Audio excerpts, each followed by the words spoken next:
With Overkill's recent announcement that the Scarface character pack is going off market, I figured this would be the perfect time to make a video people have been asking for a while. The character pack, going on its last sale ever, gives you a chance to pick up Tony, the little friend, some chainsaw melee, and most importantly, the Kingpin perk deck. Hard to learn and harder to master, Kingpin is one of the strongest decks in the game. With emphasis on the hard to learn, many players, and even old ones, are likely trying out this perk deck for the first time. I know that when I started playing Kingpin, it was an extremely niche deck that barely anyone played due to its complete jumble of a concept. Even I dismissed it as complete garbage since I didn't know how to play it. Now, almost 2,000 hours from my initial touch to Kingpin, it has cemented itself as my favorite deck in the game. This will be an in-depth guide to everything you would need to know to get started with this amazing deck. So, what is the idea of Kingpin? There's a lot of different categories you can say that a perk deck falls into. Kingpin falls into the category of health tank. This means that the main playstyle revolves around taking damage with your health. Many people I see consider Kingpin to be the hardest deck to learn. Personally, I disagree, but that of course is coming from someone who plays a lot of Kingpin, so it's fair to assume that the learning curve is fairly steep. The general playstyle of the deck is an aggressive one, killing cops while the Injector is down and causing mayhem while the Injector is up. Balancing both of these require practice and patience, neither of which I can help you with. What I can help you with is understanding how the deck works and how to play it. With that said, let's get started with the information. Looking at the perks that the deck provides, the first card unlocks the Injector. This is probably the most complicated and versatile perk deck throwable in the game, and I'll be going over how it works later, so don't worry about it for now. The third card gives some bonus health. The fifth card comes with more health and an upgrade to the Injector. The seventh and ninth card both come with more health. This means you're left with a total of 414 health and an Injector. Let's get on to said Injector. The Injector takes up your throwable slot and has a 6-second use time along with a 30-second recharge. As for what it does, let's start with targeting since it's the simplest. The Injector sets your target priority to 1000 times normal. Target priority works based off of who alerted the cop, then who is closer, and then any priority changes, like Kingpin for example. I know the common example of this is Rogue with its elusive, however it works in the opposite direction of Kingpin, making your team more targeted rather than you. In simple terms, this means that all enemy eyes will be on you. This change in targeting can be used in multiple ways, which I will go over in a bit. The more important thing the Injector does is heal you. While above half health, any damage you take will be healed for 75%. And while below half health, you heal for 100% of damage taken. The way this is written makes it sound like you are invincible when below half health, since you just heal all of it, but this is wrong. The Injector's heal works more like a health borrowing system. Think about it like this. While above half health, the enemies borrow your health and give back 75% of what they borrowed. While below half health, the enemies borrow your health and then give back 100% of it. If at any point your health reaches 0, you go down. So if you happen to loan out your health and reach 0 before the cops return it to you, you die. This is why it's important to have collaterals, so no one borrows your money and then doesn't return it. Important life lessons from a game about theft and murder. Go figure. This won't really be a problem most of the time since enemies will return your health to you in time, except for those wielding shotguns. Most commonly you encounter these on green dozers, and occasionally on street cops. Since these enemies do more damage than health you have, they will always borrow more health than they can return to you. This does only work in a range, however, but I wouldn't really suggest playing chicken with green dozers. These encounters are pretty much Kingpin's only weakness, and it really sucks when they ruin a nice game for you. That's healing without your armor, but there's another part to this healing. When your armor is up, you heal all damage that your armor takes. This works in a similar way to armor gating, in whether 225 damage shot hits one armor, or 225 armor, you will still only heal for 225. This works in tandem with the skill Bullseye, allowing you to heal multiple times, since you can bring back your armor manually. While on the topic of healing, it's good to mention cooldowns.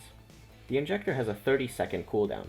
However, this timer starts as soon as you inject, meaning you can take 6 free seconds off that timer, leaving you with 24 seconds. Each kill you get, both during the Injector and during the downtime, will also lower this timer by 1 second. This detail isn't actually mentioned anywhere in the game, because overkill descriptions are always the best. Additionally, the deck description mentions something about healing above max will reduce cooldown or whatever. It's phrased in a very confusing way, but don't worry, it actually doesn't matter. The healing doesn't work like this whatsoever.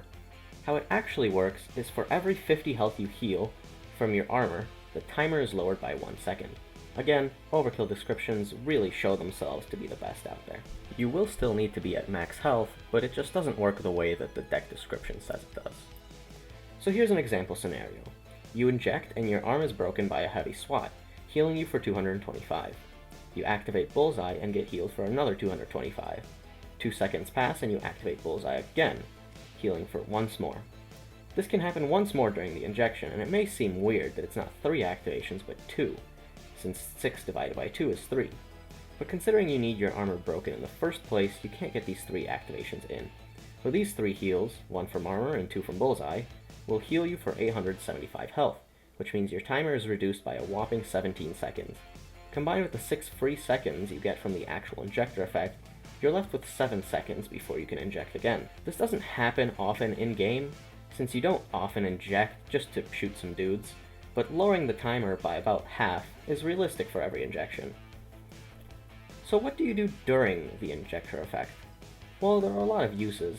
The simplest and most obvious one is a panic button. Cops you are not prepared for? Inject. Simple. The next most obvious use is to do objectives and interactions. 6 seconds doesn't sound like that much, but many interactions of the game take less time than that. Swan Song, for example, is also 6 seconds, and look how people worship it as the greatest objective doing skill. More like you don't have any skill if you use it. The next use of the injector is to move through open spaces. Hit the injector, hold sprint, and hope you don't run into a green dozer. Whether you're moving into cover or into an escape zone, or just need to run out in the middle of bumfuck nowhere to inspire some idiot, this is a fairly common use of the injector. Killing a group of enemies is also a use for the injector. If your team is pinned or something, inject and murder, returning to your team with the bodies of those you slayed. Probably the most unusual use of the injector is to change enemy targeting. Remember how the injector sets your priority to 1000 times normal. If your teammates started some interaction in the open, inject and take aggro away from them. Afterwards, make sure to scold them for such risky plays. After hearing about the injector and its abilities, it's important to also mention what to do without it. One thing I highly advise against is hiding while waiting for your cooldown to finish. Like I said earlier, Kingpin is an aggressive deck that only becomes more aggressive with the injector active. Without your injector, you should play carefully, but still hunt for enemies to lower your cooldown. Depending on how you healed with your previous injection, you can have 0, 1, or 2 shots of health to fall back on. It's important to use the injector well in the moment, along with setting yourself up for when it runs out. Again, this is one of those feel-based things that I can't help with much other than just suggesting to try stuff out. There are good skills and bad skills that synergize with Kingpin. Let's start with the good. Bullseye is good for just about every build, but like I mentioned earlier, it works with the injector to heal you and let you have your injector more often. Convert skills are also very good in general, but make quite a difference on Kingpin. The reason is due to partners in crime. The health boost you receive allows you to sit at 483 health, meaning you can survive 2 heavy SWAT shots instead of just 1. I would suggest using a 70 armor setup, LBV with Die Hard Aced if you care for concealment, and HBV with Die Hard Basic if you don't. This allows you to block light enemy shots, along with partially preventing yourself from being grace perioded.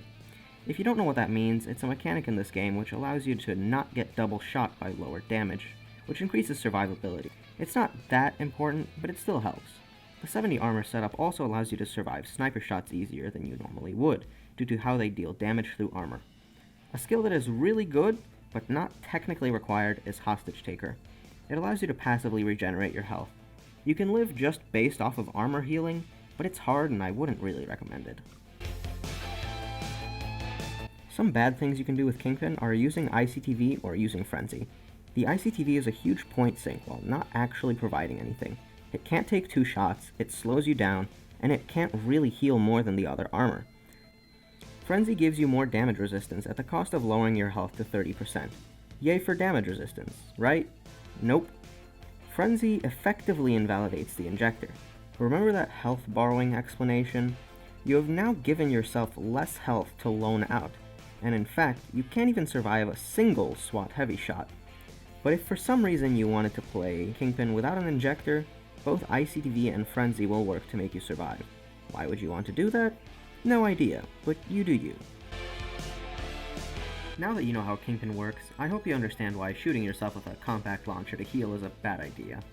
Well, go out and make some builds, but if you want some ideas to start with, my big build guide has quite a few Kingpin builds you can try out. I always suggest using those as bases and not just copying exactly. Everyone plays differently, so adjust the builds to how you feel best. Thank you for watching this video, and go out and enjoy this amazing deck. If you have any ideas for other decks that I should explain, let me know in the comments.